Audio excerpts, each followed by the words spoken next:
Yep. Because who they play in the first round again? They.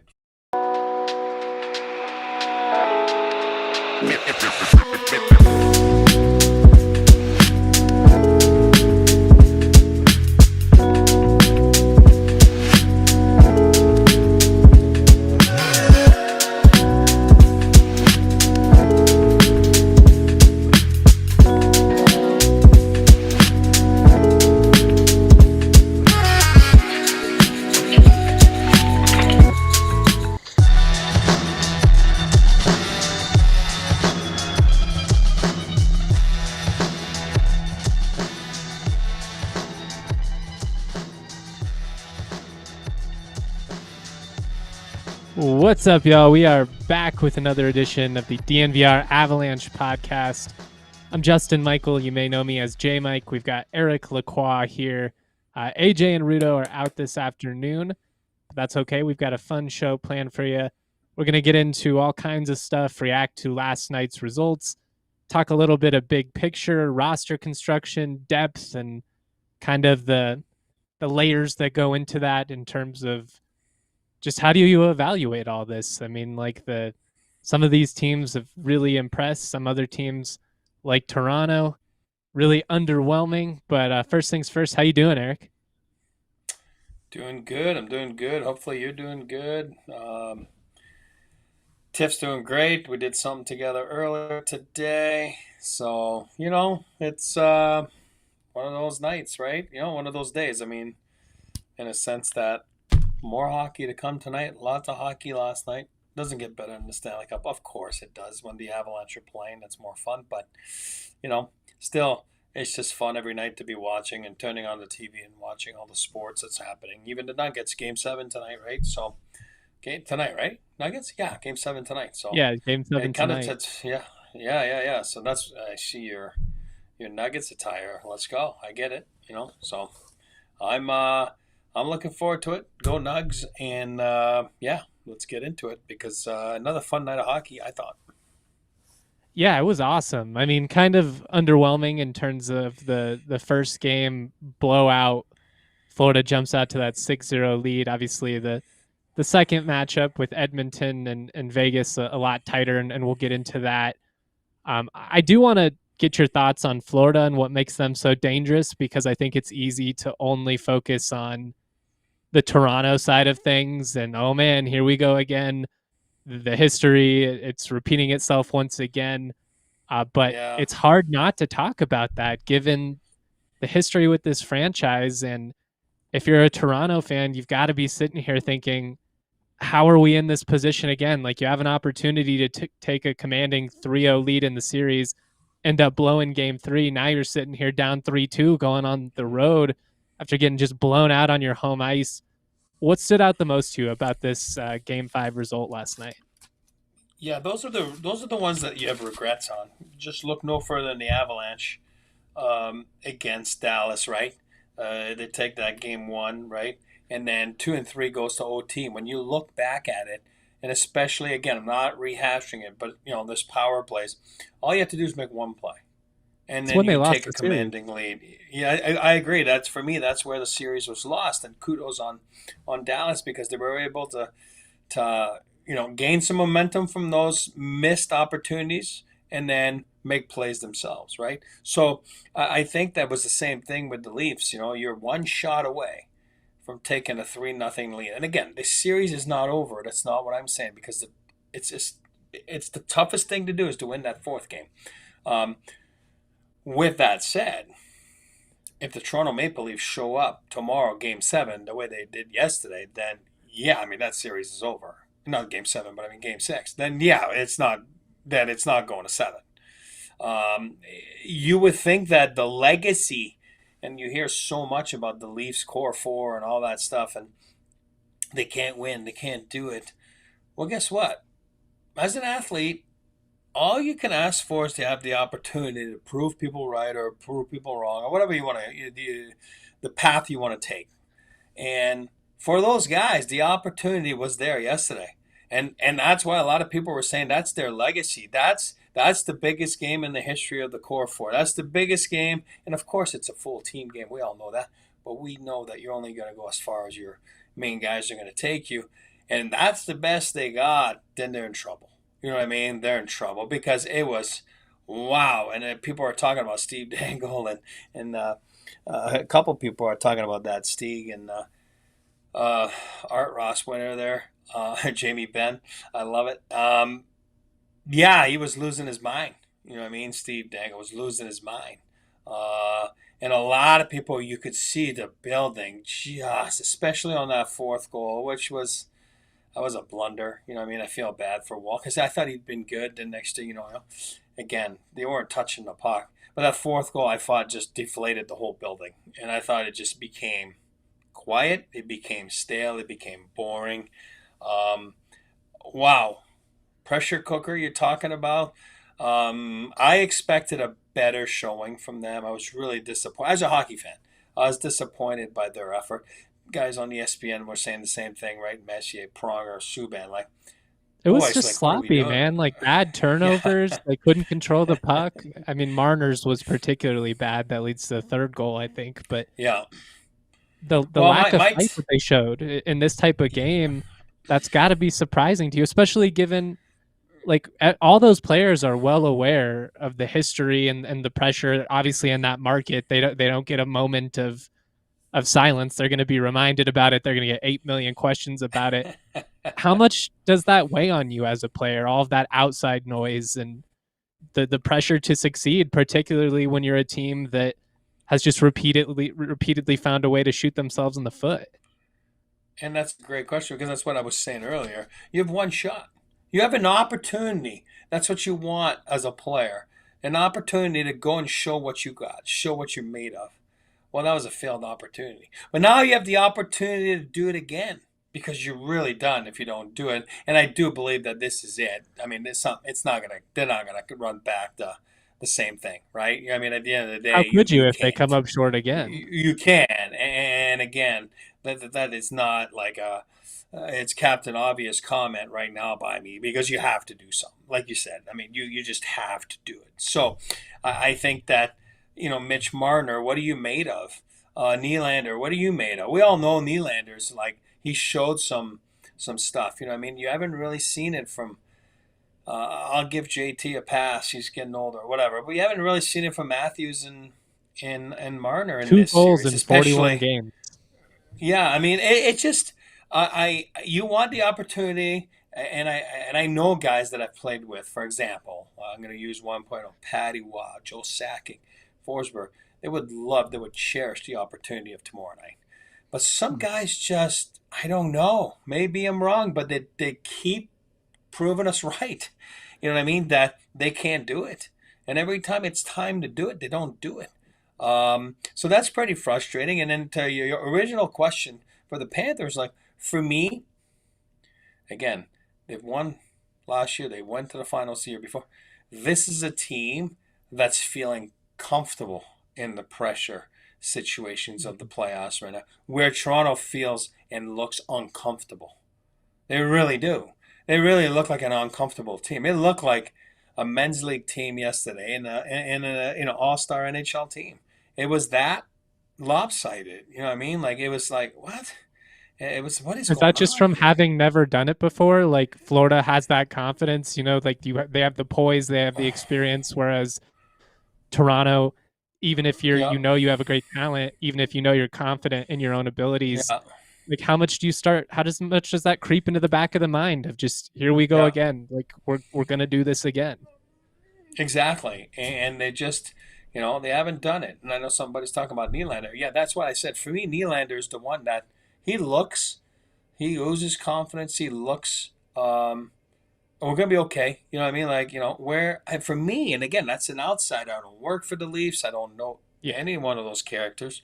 They look shell shocked. You know what I mean? Their interviews, they look shell shocked. They look, where for me, Nylander's like, he doesn't look shell shocked. I think he looks, you know, and you wish there was a little bit more of that from the Maple Leafs. You know what I mean? And you're not seeing it. And I understand the pressure. Like I said to you, that's why I raise my hat all the time to the Joes and, you know, the Peters and Patties.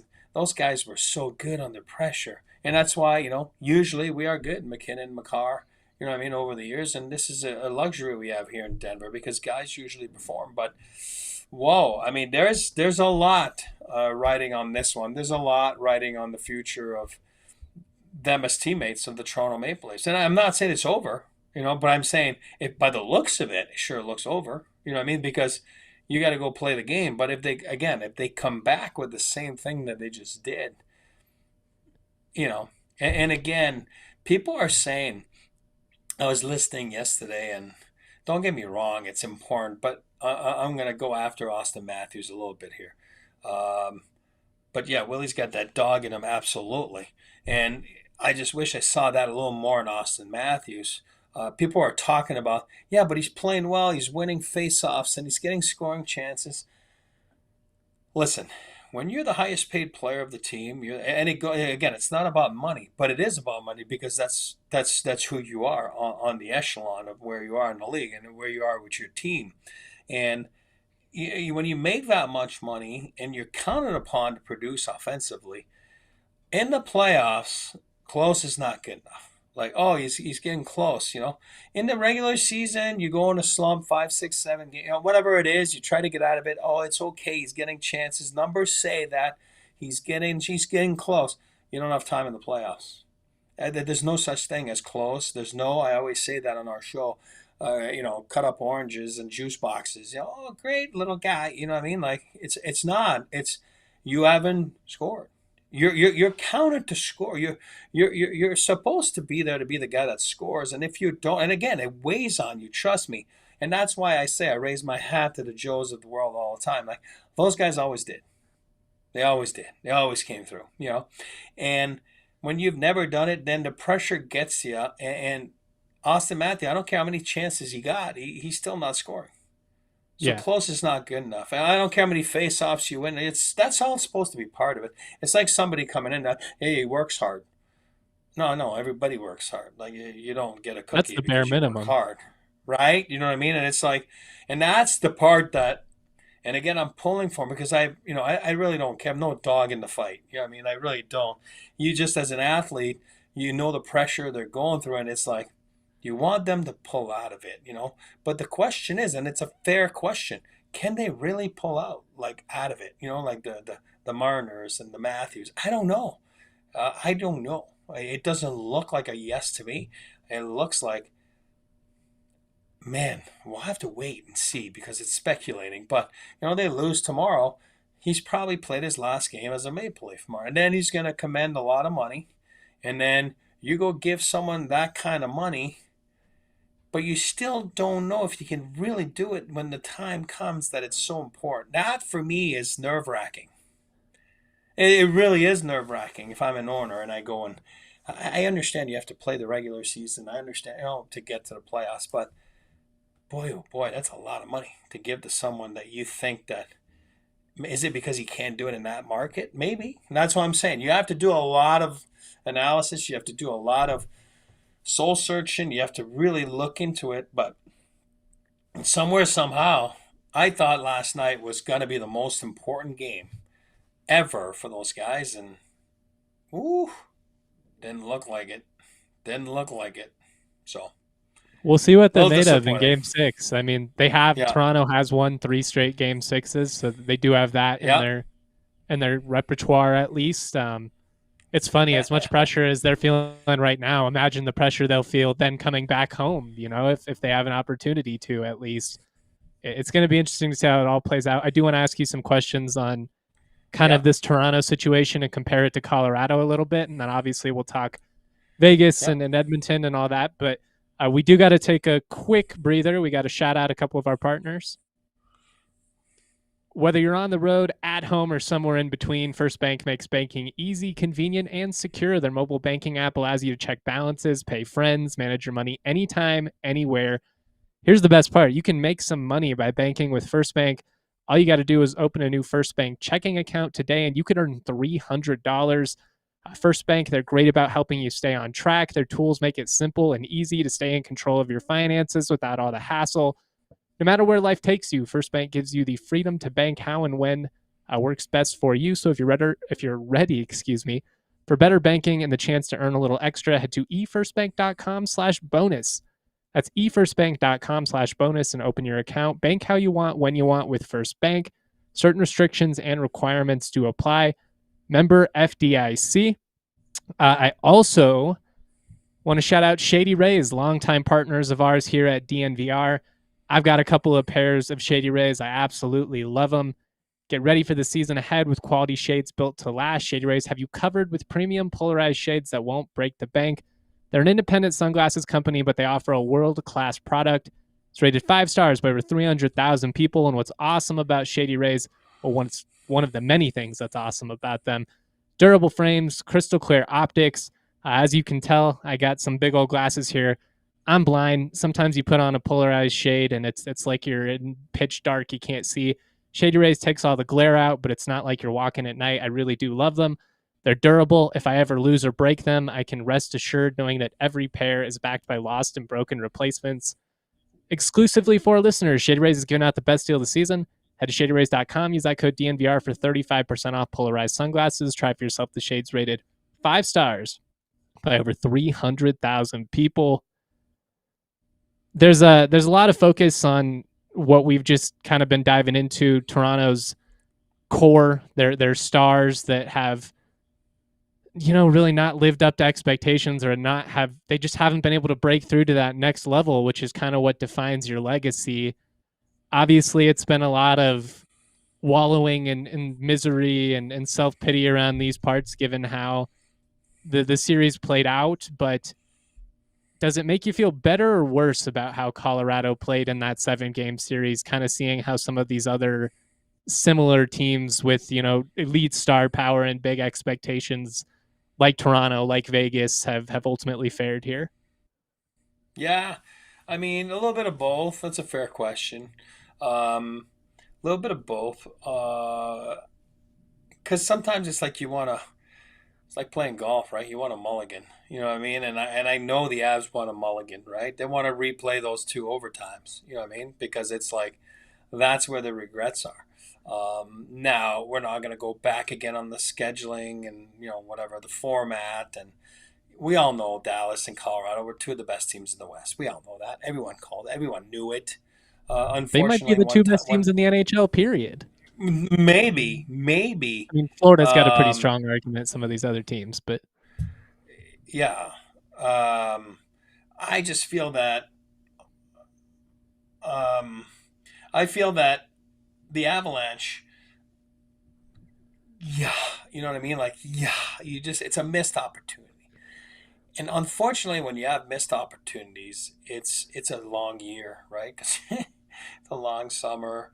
Then it's a year from now that you're going back into those things. And you always hear that. You hear McDavid say it right now, like, this is the best time of year. This is what we live for. This is what we play for. Yeah. But unfortunately, you have to get through the 82 games and the 6 months and, and the grind of the summer. And it's a long ways away. It's bittersweet for a long time. You get to live with it for a long time before you get to redeem yourself. Yeah, and that's why when you win, it's so amazing. And again, I wouldn't know. I've never done it. But I'm just saying, I can only imagine. So luck of the draw, it's part of it. Injuries, part of it. Players performing at their top levels. Kale, he had whatever. Again, it's the same thing. Oh, he had a lot of chances. No, I get that, but he didn't score, right? You know what I mean? He didn't make the play. And those guys get paid to make the plays. Best player in the world. I'm not blaming him. We've already been through all this the last couple of weeks. So, but what I'm saying is, the Avalanche, if you compare it, you're like, man, they're better than these guys. They're better than Edmonton. They're better than this. But Edmonton is doing it, and they're doing it with good old Calvin Pickard. And then Stuart Skinner that everybody complains about every game. Now he's pitched back-to-back shutouts. They've made big plays at the right time. Edmonton's got 13 different forwards. 13 different forwards with a goal. And we're only in round 2. You know what I mean? They only played 5 games in round 2, right? I think Florida has 17 goal scorers, but that speaks to what these teams are doing. You're getting production across the board. That's my point. And then Florida's got 17 guys with a goal. Like, you're talking about you're not even done with the second round. And it's amazing what good is the depth to have. And I'm not going after the depth. But, Brock didn't get a goal. Charlie got one goal. That was, the fifth goal of the game one, right? You can have all the depth you want, but if you're not producing, you're not scoring, what good does it do? We got some from Logan, you know what I mean? Like, so right now, just look no further than last night, the Florida game, right? Because Xav Rodriguez is hurt. Florida, a smart team, decides that we're not going to shuffle all the lines because A-Rod's not playing, and you know what I mean, and he usually plays with Barkov and Reinhardt. So let's just put Boquist there. That guy had scored in 40 games. The guy hadn't scored in 40 games. He looked like the best player on the ice last night. He's playing with two good players, first line minutes, right? I always talk about the crap ice, the burger ice, right? So he's elevated to play with good players. He was all over the place. He got a goal and assist. He could have had like 4 or 5 points. He was great. Again, if Rodriguez plays tomorrow, this guy's probably not dressing, right? But that's just the way it is. You have to know where you're spotted to slide in. Go make a contribution. This guy is a journeyman, right? Was in Boston the last couple of years. I thought he was fine, and again, he didn't score for 40 games, but then yesterday scores that big or whatever assists on the first goal, big goal. Was it the second goal? Whatever he got, or second or third goal, the one that Marner was threw the I think puck it in was the the middle third. there. Yeah. The third. Yeah, so I don't know the guy, but you pull for the guy, and you're like, wow, this is awesome. You know what I mean? This is great. Because all pulling on the rope together, right? You know what I mean? Everybody ropes, everybody rides. And then that's just what you're seeing in those playoffs, and that's what you're seeing last night from Florida against a sleepy Maple Leaf team. But people are like, yeah, but if they would have scored. No, I get that. They get a breakaway. Bob Roski makes a big save on Willie, I think, early in the game. Then they hit the post. And I know, like I said, close is not good enough. Close doesn't do anything. It's nothing. Close doesn't do anything. It's like people say, "Oh, I was hoping." Hope is not a good plan in the NHL. It doesn't work. So, when you look at those teams, okay, look at the Oilers for just to go all over the map a little bit. Same thing. Kapanen was the second game of the playoffs. Plays 14 minutes. Yesterday goes and gets the big goal. And that's what the playoffs are about. Who can step up, who can go in there, who can believe in themselves, and you go and help out the big boys. Last night, Barkov, I thought was awesome. Reinhardt was awesome. But then all of a sudden they're scoring, and then the Kachucks doesn't have to go get 3-4 points, and Marchand doesn't have to get 3-4 points, or Bennett, they get the nothing burger goal at the end of the sixth goal or whatever it is. Or Oilers, they go to overtime the other day, and then they got McDavid that just makes an absolute elite all-star play and gives it to Draisaitl that puts it into empty net, right? And you got to make plays. You got to make plays at the right time. You got to produce when it matters, and then you got to get a save here and there. I don't care if they say I don't like Stuart Skinner. Last I checked, he's got 2 bagels the last 2 games. You know what I mean? And I lost his job to good old friend Calvin Pickard. You know what I mean? To a journeyman like American leaguer / backup / great guy. Listen, great guy. Second rounder for the Avs, right? If I remember. Love Calvin Pickard. Good man, But if you're thinking you're going to go win the Stanley Cup in February, March, and you're saying, no, Pickard's my guy, like people are going to be like, okay, come up with a different plan. You know what I mean? Because it's, and again, I hate saying that. As an NHL goalie, I hate that. He's a good person. But I'm saying, you know what I mean? He would be telling you the same thing. So there's levels to this. Like it's there's Peyton Manning's out there, and there's Phillip Rivers. That's not even a great comp because he's probably a Hall of Famer too. But you know what I mean? Like there's great quarterbacks and there's professionals. There's still pros, but there's levels to this. Kind of off of that though, how impressed are you with Edmonton, given the fact that they've been able to kind of make it through this? Like it looked like they're down and out against the Kings. Obviously they find a way to make it through. Now all of a sudden you're sitting here in the driver's seat. You're in the Western Finals again. I mean, Dallas, assuming that they push through, and we'll get to that in a little bit, it's going to be a really tough matchup. But I mean, there's just kind of a feel to this team right now that's, we talked about Toronto and like how I don't know, at some point like them, the Cubs, like there just becomes this inevitability to the failure. And I don't think that's Yeah, actually true. Like it's not something you can quantify, but that's what it feels like. yeah. Edmonton has this opposite feel where it's like, I know the goaltending situation's not great on paper, but now all of a sudden Skinner's pitched back-to-back shutouts. He's looked great since he came back. I mean, how dangerous is this team? Is this the year McDavid finally gets it done? It's funny because you were at the rinks, and again, wouldn't you love a superstar to get his chance to? Absolutely. I mean, you want a guy like McDavid.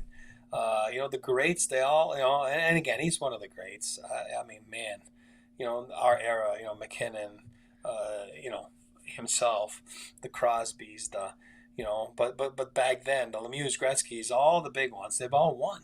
Right, I'm talking about the main guys. I'm not talking about great players that never won. There's a lot of those, right? We all know that.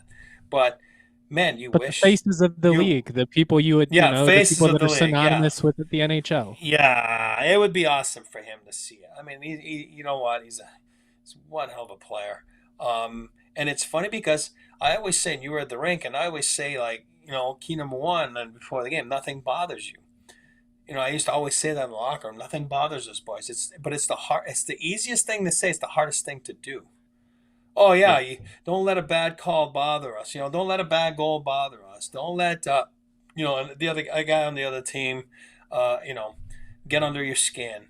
We're down 2-0 in the first. Who cares? We're down 2-0 in the series, and guys talk about that in the locker room. Coaches talk about that. Guys, I'm not saying we're going to fall 2-0 in the series, but if we do, we have to remember to get back to this, that, and you talk about all that beforehand. Mostly positive, but saying, the negative a little bit, because remember, it's going to get tight, it's going to get tough. Media is going to get on us. It's going to be hard to face them. We're going to say the wrong things. We don't want to say the wrong things. We don't want to let it bother us. Nothing gets to us. And again, Edmonton, they're down 2-0. Nothing got to them. Since then, they're 8-1, I think, or give and take. Yeah, 8-1.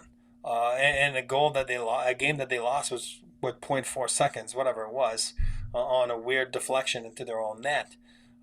So I don't know. I mean, there's something brewing, something special when you have special players. Draisaitl, McDavid. Bouchard is a beast in the playoffs. People can like him, love him. You have to live with him for 82 games. He can go sleepy at times. His numbers are absolutely monsters in the playoffs the last few seasons. And everyone is like, oh, yeah, offer sheet. I mean, hey, I'm all about offer sheets. I wish it was that easy. There's a lot more rules than people think. But that's for another show. But it's just amazing to see them get onto those runs. And they did it last year, right? 30 games, whatever it was. They're absolutely awful. They can't win a game. They fire their coach. And then they go on a 50-game run, but I think they lose 5 games. And then they bring this up in the playoffs to, go all the way to Game 7 of Stanley Cup Finals. So there's something in there that they really believe in, that nothing bothers them. And then they get to it and go do their job. And if you lose your game, you got to find it quick enough. You can't lose it for too long because you're going to be out and playing golf. So it's pretty amazing what you're seeing right now out of Edmonton. It's pretty amazing that all of a sudden, with that goaltending, and McDavid got sour yesterday when people kept asking him about, Stuart Skinner's like, guys, he's just at the most crucial times, what I mean? Like in the elimination game, he just pitched 2 shutouts. Enough said. He had some big moments Like, last year too, didn't he? yeah, enough said. And again, I like him or not, I mean, and he's not my favorite, but they're getting the job done. They're getting the job done, and it's impressive to see what they're going to do. Now they get a big break. Who knows what's going to happen between Dallas and again, as we know tonight, Dallas and the Jets. I do believe Dallas closes that out tonight. I do too. That's just what I think, and I think especially if you're Dallas tonight, it's like, okay, you're going to Winnipeg, right? And you're like, you don't want to give him any momentum. And Edmonton won last night because You watch the game from your hotel bed. So now you're like, okay, and it's always one game at a time, one series at a time. I get that. But it's like, let's wrap this up.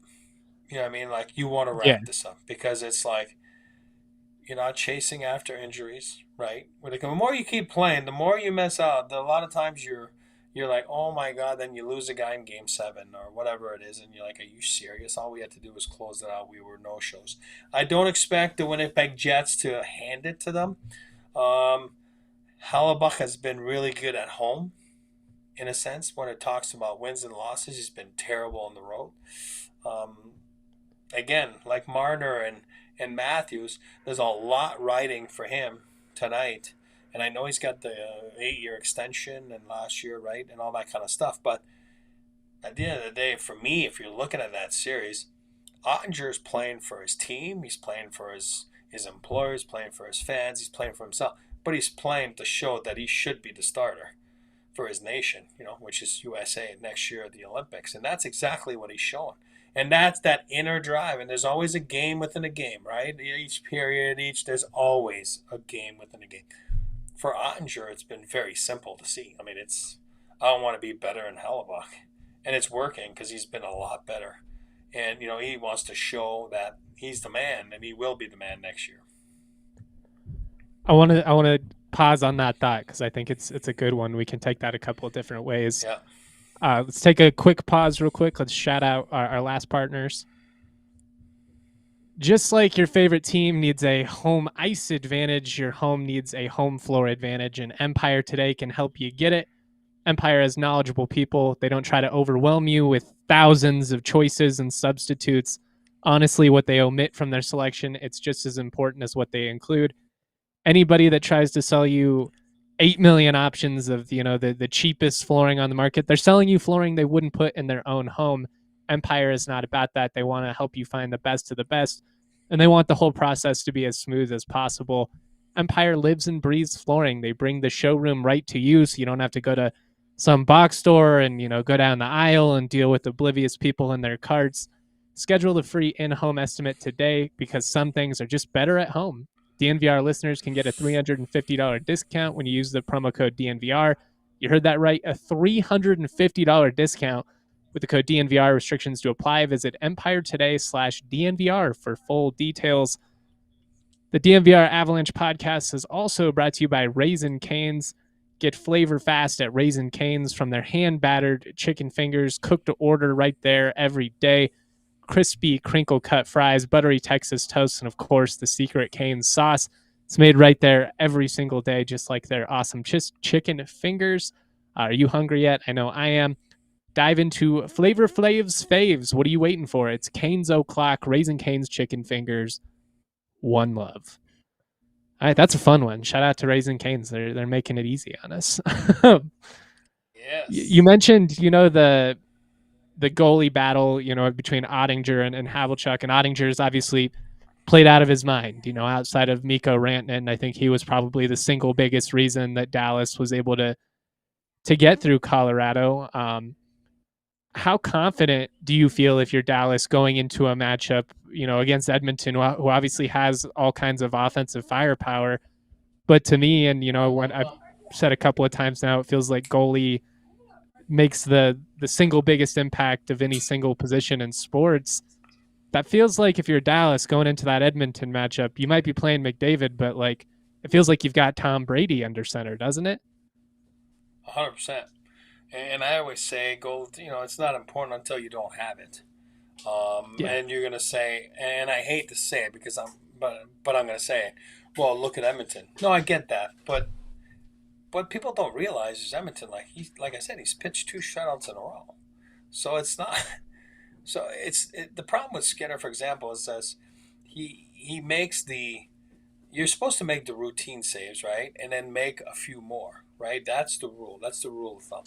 But it just that at times he becomes inconsistent. And he doesn't make the routine save. You know what I mean? And that's kind of, again, the Avalanche problem earlier in the season, or at times last season. Don't want to go back to it. But it's like that's kind of what hurts you. But when you have it, like for me, Ottinger's they have it. Dallas has it. So sometimes you're not on top of your game, but the goalie will bail you. Yesterday, like early in the game, Bobrovsky makes the save on Willie there in a breakaway, right? And those are timely saves. So people are going to say like, well, every save is timely. No, I get that. There's just a time and a place in the game where, early in the game, after a goal, like shift after a goal, shift after a kill on a 5-on-3 or a miss, opportunity on a 5-on-3. So it's so important at times in the game where they can dictate the outcome of a game. But when they get in the groove, like Ottinger's in the groove right now. I don't see him get out of the groove. I don't. I just don't. And once you're in it, you're a dangerous asset. And that's why at times the Dallas Stars against the Avalanche were not on top of their game, or we're not. But Ottinger I thought was excellent. Not that McKenzie wasn't good or on his end. At the end of the day, overall, in the games that mattered the most, which was 5, 6, 7, Ottinger was better than him. And that's what Ottinger's doing right now. He's better than Hellebuck. So that gives you a little bit of confidence, if you're coaching staff, if you're, the team, and you're like, okay, well, Otter's back there, whatever an otter sound, or whatever those, the sound of an otter. But I'm not good at that. Maybe Tiff can press a button that's got that, but you know what I mean? And it's like, I just feel that, and you're looking at those 4 teams there, that were, for example, that are playing tonight, what's his name? Thompson was giving that to Washington all year long, and you just haven't really seen it right now in this round, right? And you've gotten it from Anderson from Carolina, right? That's always hurt, knock on wood, you don't want anyone to get hurt, but so it's important. But I do believe that the way they think, Edmonton, and I mentioned that yesterday, like Antti Niemi of the Chicago Blackhawks back then, they feel that they can win with, not the greatest. How about that? I described them as that, Pickard and Skinner, not the greatest of goaltenders. But then McDavid got annoyed last night when someone asked him a question about, playing tight hockey and being good defensively. Edmonton Oilers have been good. They know how to defend. They figured it out years ago too, kind of like the Avalanche back then, right? They figured it out that you have to play a 200-foot game, and they didn't give up much the last few games. Yeah, Stuart Skinner had shutouts, but they didn't give up a lot. You know what I mean? And that's how you win in the playoffs, especially when you have 2 studs.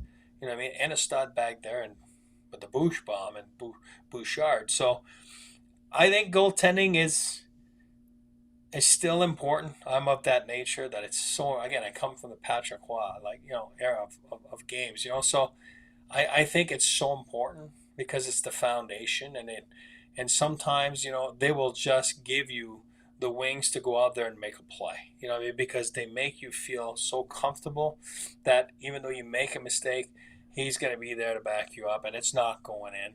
I always tell people, and Patty Waz already said that too, but I think he was 11-0 in the 93 playoffs in Montreal in overtime. You know what I mean? So, you got to win 16 games, and you win 11 in overtime. Like, that takes a big set. Yeah. That's absurd. You know what I mean?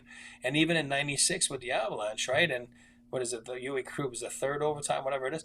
He told the boys, we're not seeing one of those rats. And it's not like you're saying like when I go play golf and I'm like, oh, I'm gonna put it right next to the pin. You know what I mean? No, that's and then I shoot it 50 yards past the green in the woods. You know what I mean? No, it's he means it. And he's telling the guys, you better go get a goal now, guys, because there'll be no rats thrown on the ice. And remember, the final game was 1-0. There was no rats thrown on the ice. They were throwing rats after every goal in 96. And he meant it. And the guys knew in the locker room that he meant it. And that's the worst part of it, because you're he is serious. He is that, dialed in and focused. All right, well, all we got to do is make one play because we're not getting one in. You know what I mean? So, I don't know. When you have that, it just transpires to the rest of the team. Obviously, Edmonton is built a little different, but those two guys up front are magical. And again, in Dallas, you're seeing that. You're seeing a little bit of Wah slash Belfour. And, it was so funny last game because you were in Dallas last week. It's a vast and big building. And, they were yelling and, Otter's better, right? You know what I mean? Because Hellebuck was on the other side. And it was so like back then when everybody used to scream like, Eddie's better. You know what I mean? Wah versus Eddie Belfour. So it was funny because it's like, oh my God, this is so funny 25 years later, whatever it is. And it's still the same. And it's true because Otter has been better than the other guy. So I don't know. It's a lot to watch tonight. Pretty exciting. I just feel that Dallas is just like, I don't know. But again, it just feels like they've got the momentum at the moment. Like, yeah, I have a hard time seeing them let this slip away. So let me ask you this then, and this is a big assumption. Obviously, they've still got to close out this series, but assuming Dallas does make it through this series and we get that rematch of Dallas Edmonton in the Western Finals, who is there more pressure on? And obviously the expectation for both of these teams is Stanley Cup or bust. It's a lot like the Avalanche. Like, these are teams who come in with one goal, and if you don't meet that goal, then more or less it's a failure. But I don't know. There's just like the different storylines, the different factors of Dallas is a team that's had success, a lot of success, but these last couple of years, like, they've won a lot of playoff series, but then like, can they get through and can they win, another Stanley Cup? If you're Edmonton, we've already talked about it. McDavid's still looking for his first ring, but like, how much pressure is there on either side? Like, who's got more to lose here between these two teams? Man, oh man, you're saying between Edmonton and Dallas, right? Yeah. Um, but it's like if you're Dallas, it's like you've had success in the play, even the bubble, right? They go to the finals. It's just like, what I mean, like, but they haven't been able to win the big one. You know what I mean? And they win the big one, like the game sevens. I'm talking about the big series. I don't know. I'd like to think because I love superstars, you know what I mean? So it's for me, Draisaitl and McDavid. They know how hard it is to get there. Everyone knows how hard it is to get there. But when a superstar, like a face of the league, like you said earlier, is there, I think these are the ones that have the most to lose. I think, because their legacy is kind of rides on that. And I know people are going to say, no, it doesn't matter. No, it does matter. It does. I mean, it does. And you're talking about the Hall of Fame all the time. And I'm not saying like, former Pierre Turgeon got in the Hall, never won a Stanley Cup. You know what I mean? I'm not saying that. But it probably took way longer to get into the Hall. What we define legacies on, though. That's what you do right away. Yeah. That's it. It doesn't matter what sport. And you're like, oh, has he won? Right? That's the first question you ask. Right? Because they will ride, they will lead their teams to victory. And when they don't, you know what I mean? So it's like... I mean, 3 Western Finals appearances in 4 years, and if you come away with no rings out of that, that's, it starts becoming like the Philadelphia Eagles under Andy Reid back in the day, where it's like, yeah, they're in the NFC title every year, but they can't win the big one. Yeah, and same thing on the other side of the stars. Same scenario. And it's like, it's you got the Rupe Hintz and Miko now, the guys that are still in their 20s, but you got the Sagan and Ben and Maddie that are older, you know what I mean, that are not in their prime. I'm talking about their age, you know what I mean, like and it's like, how long can you keep that band together? How long can you go for? You got to go and show that you can win the big one. We're talking about Toronto that barely gets out of the first round, right? I mean, they last year for the first time in 8 years, and then this year they, again, they did it great, but now it's 3-2 against the Stanley Cup champs, so it's not like they lost 4-0. They're still alive, but how long can you go with that core, right? So every team's kind of got those questions, and it's the same thing with the Avalanche. Like You got to Does look it at make you it. feel better How? about the Avs though, given that they have won? Like they have reached the mountain. That's the Yeah, tough part yeah, is like, but it yeah, does change the equation when you have done it. Like they've proven they can go the distance. yeah. And do you have to touch on one of the guys? Do you have to move one of them? You know what I mean? I don't know. Like Toronto's, if they lose, is going to have to do. So if you're the Avs, are you a one more season away from that? And then, if things go the same way again, then oh my God, bad luck, It's a bad good draw. You know question. what I Like mean? how Right? Are long you? you get removed from the cup to where you no longer have that leeway anymore, to where it's, yeah, that was great, but it's been so many years. Tampa, whatever. Yeah. Vegas is going to feel it next year, right? It's 2 years now. All of a sudden, it's like, and Vegas is always impatient, right? Uh, you know, uh, Kelly McCrimmon and George McPhee, and they don't wait. So now it's like, okay, what was it this year? Last year, what was it? You know what I mean? What's the difference between when we won? What can we do? And it's probably the same thing for the Avalanche, right? Because you get a little pass because you've won it. Tampa, Vegas, Avalanche, Florida might get a pass too, but they just keep going. Again, it just seems like they keep going. So who knows? And then all of a sudden, it just makes you make decisions, right? We say that about rookie camp all the time. Make management, make decisions. Well, it's the same thing for veteran players. Same thing for superstar players. Ultimately, they're going to have to make decisions on where we are as a franchise, where we are as a team. Are we one of those perennial teams? Are we one of those cores that? And the biggest thing that came out of it for me in the spring, this spring, is I always say, oh, the Avalanche knows how to win. The Avalanche, they have that pedigree, and it's true because like we just talked about, they won. But when you look back, you're like, oh wow, they've never won a series where they've trailed, right? You know what I mean? So 3-2, they've never won that core any game sevens, and then you're like, huh, really? I was shocked, and because I never thought about it in my mind, it's like they come through, they're clutch. Well, history says no. You know what I mean? Like history says no. You know what I mean? Like they haven't been clutch. You know what I mean in those moments. So now you go back again and you say, okay, so is this a coincidence? Is this what do we need to do? And I'm the guy that said you got to run it back right now, and it is what it is. And you did what you had to do, and you're going to take the summer to retool a little bit. They're still going to be good next year. They're going to be very good actually. But then again, you have to go and win again, right? Because it's cup or bust. You have those players. It's cup or bust. It's not, oh, let's try to get into the dance. Of course, you're always going to say, hey, listen, it's an accomplishment to get into the dance because in order to go win the Stanley Cup, you have to get into the playoffs, and it's a grueling season, and you have to like your accomplishments, like talk about them and say good job. You know what I mean? But that's not what this is. Avalanche is about winning the silver thing. They were on the first round, and you're watching games, and I'm sure for Chris and Joe and the whole staff and the players, you're watching just like chat or fans. You're watching those games, and it hurts. It does. There's no ifs and buts about it. There's no ifs and buts about it. It hurts. And then you always what if, what if. You're always gonna what if it. You know what I mean? And that's why it just stinks. And that's why it stings. And it will sting for a while. And you went for it and you lost some assets to do it. You lost some capital to do it, and you have nothing to show for.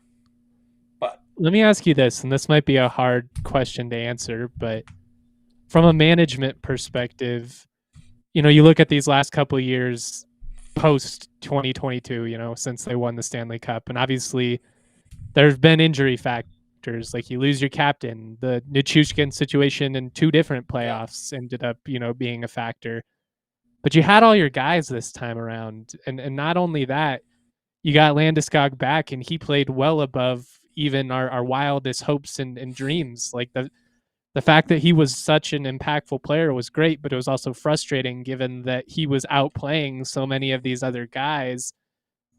Do you feel worse about this playoff run in particular versus other ones, given that you do have your guy? Like, how much weight can you put into just 1 year? Because hockey is a crazy sport. Like, you can have weird results. Like, two bad bounces can be the difference in a series. Logically, you know that, but at the same time, the expectation is to win. So it's just like you don't want to be overreactive because you know this is a weird sport, but you don't want to get complacent either and accepting of shortcomings for too long, because then all of a sudden you look up and again, it's all of a sudden 5 years have gone by. Man, oh man, like you were talking, and it was reminding me of again. I always go back because I'm older, so I go back to 1.0 and between '96 and the '01 Cup, and I always say there was so many disappointments and broken hearts and uh, tweaking and making and trying and losing, draft capital or trades, and you're like, oh, this one hurt. You know what I mean?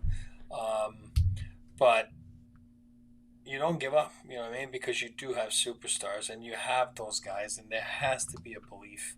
Um, and I think time will tell that uh, those guys are. I do believe that why for me this one hurts the most compared to the last couple of years is I felt that this was the best team they've put together, and from what it was October, whatever it was, the first game to what it was the first game of the playoffs, magical what they did, magical. They were built for it. Their slogan was built different. I totally believed it. I totally agree. Built different. They were built different. They were built to win. Um, but being built to win and going out there and doing it are two separate things. They just didn't do it. And it's all about those little opportunities and thing right here and right there. And yes, luck of the draw. Like Dallas is an outstanding team. Dallas would be saying the same thing on the other end if they would have lost. You know what I mean? Because it's like, why do we have to have those guys? And then they would have had that built-in thing, like, oh, Heiskanen and Robertson, which is a Yeah, fair we're missing point two too. of our You know top what I mean? guys, which is Of fair. course, that's a fair point. But I don't know. This one stings because they had it all. They last year I would have told you like, yeah, I think they can get out of it. They need some help. You know what I mean? Like where this year I'm like, they're built for this. Anything thrown at them, not gonna bother them. They're gonna go. They're gonna swing. They're gonna be ready. They got goaltending. They got everything. They got centers. They got depth on D. They got depth up front. They're ready to go. They got their captain back. You know what I mean? Like, Is this the best situation moving forward out of like Toronto, Vegas, the Colorado, the perceived contenders that came up short? oh yeah, I of course. You know what I mean? That for me, Colorado missed the boat. You know what I mean? And Colorado missed the boat. Um, But do you and I'm feel not better saying about the Avs than you would no. like I say if you do. were a Leafs I fan? do. I do. I think they're in way better shape. In my book, because like you said earlier, it counts for something that they've done it. Now, has Yeah. it been rosy since? No, I agree. Um, it hasn't been rosy since because they're failures, but they've done it, so they can do it. They were built a little different with Nas and all that kind of stuff, but there's a way to do it. And I felt that this year was a missed opportunity, and I'm not blaming anyone or in particular. We all know that. For me, the special teams failed them, and the one play here and there, it's a different series. Just again, ask the Maple Leafs. They score in overtime, and they don't let Marchand score in overtime. Their nemesis, right? Then they're up 3-0. I'll take my money on the Leafs if they're up 3-0. I mean, you're gonna say, Oh, I "Oh, mean, yeah, same you deal never for the know." No, Avs, yeah, right? I know. Like, Yeah, you I win mean, game 2, you come back up 2-0, you feel pretty good.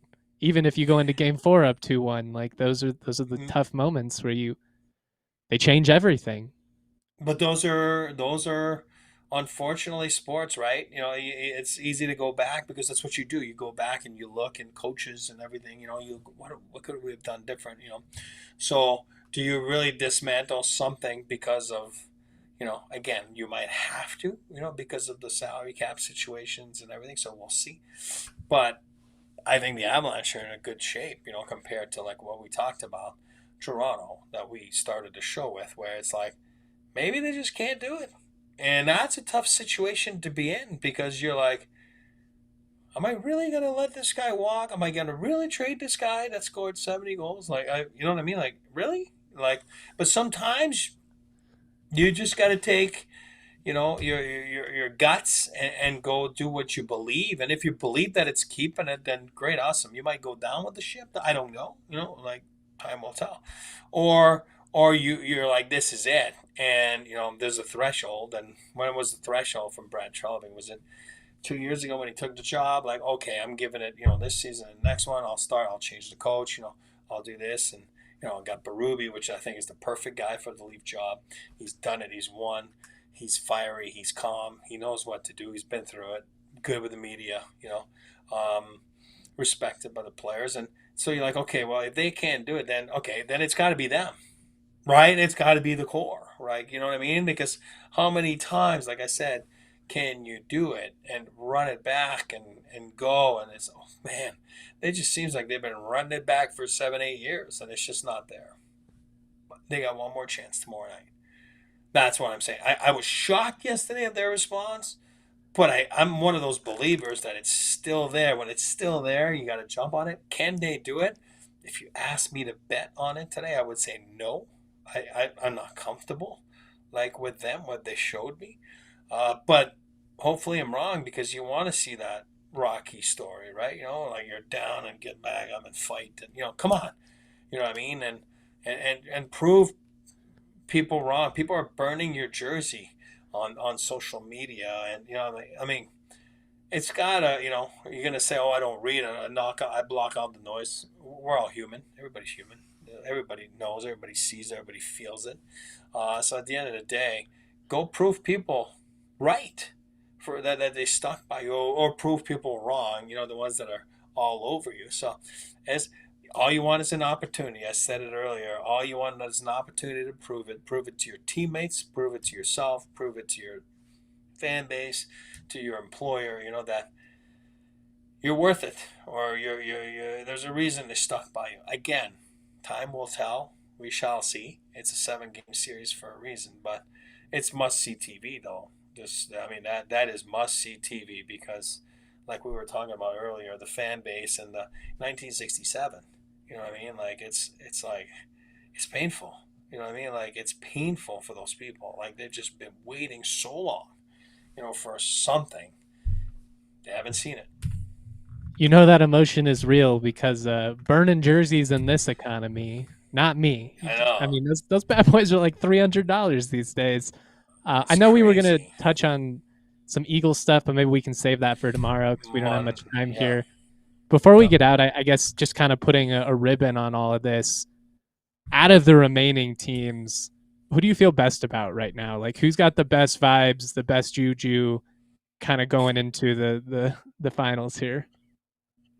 It's a great question. It's such a, man, that's a softy answer by me, but I always love the defending champ. I do. And Florida yesterday, is it because they're playing the Leafs? And, There's a pedigree to them, though. They've been there. They've done that. They're comfortable in this moment.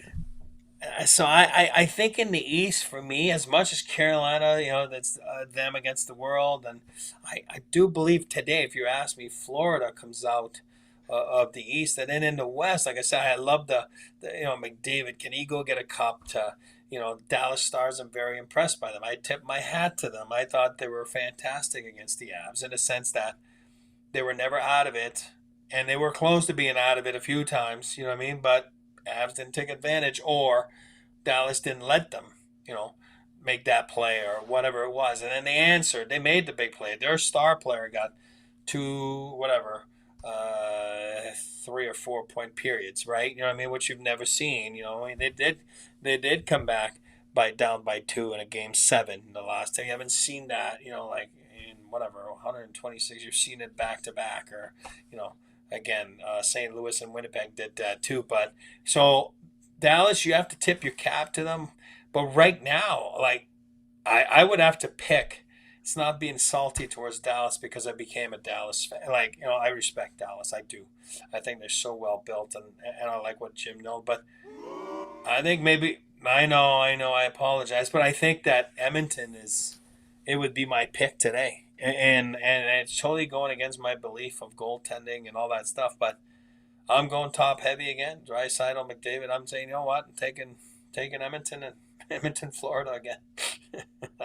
It's just hard. It feels like that's what we're barreling towards. They've got a feel to them. It just seems like they find a way to scrap out wins. And obviously, when you've got that top end offensive talent, like McDavid and Draisaitl might just take over a game or two, and those two combine for 5-6 points, and then it doesn't really matter that Ottinger's been playing out of his freaking mind. But I'm excited to see how this all plays out. I think no matter how this shapes up, it should be a fun Stanley Cup. Like, if Washington somehow came back, that'd be incredible to see it with Ovechkin in the storylines. Carolina, maybe not the sexiest matchup, but it'd be kind of cool to see a team like them who are just kind of like fundamental hockey, not the flashiest. But if we got a rematch of Edmonton and Florida, I think that'd be fun for the fans. For sure. For sure.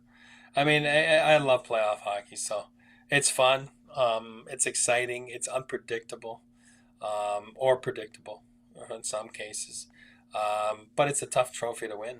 Man, oh man, it's a tough trophy to win, and that's why you can see the happiness on everybody's faces when they win. You know what I mean? And the emotions and the raw emotions. And wow, sports are mostly heartbreak when you do actually get to achieve that. Like, it really is the highest of high. It's why you've got to appreciate those moments for what they are.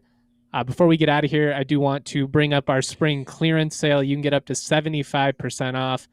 Maybe now's not the time you're wanting to gear up for the Avs, but next season will be here before you know it. Take advantage of these killer deals. We have got great stuff. Cale Makar, Nathan McKinnon, Lehkonen, you name it. We've got it. I'm a CSU guy. You can rep the Rams. You can rep the Buffs if you're into that. All kinds of cool stuff. So go check it out. Shout out to Tiff behind the sticks, making all of this work. We would not be able to make any of this magic happen without her. Much love to our guys, Rudo and AJ, both of which will be back on the show pretty shortly here. And a big thanks to my guy, Eric Lacroix, for bringing me along for the ride. I'm having fun talking hockey with all you guys. We'll be back tomorrow, 2 p.m. as always. Much love, y'all. Go Avs. Peace. We all silly like the mayor.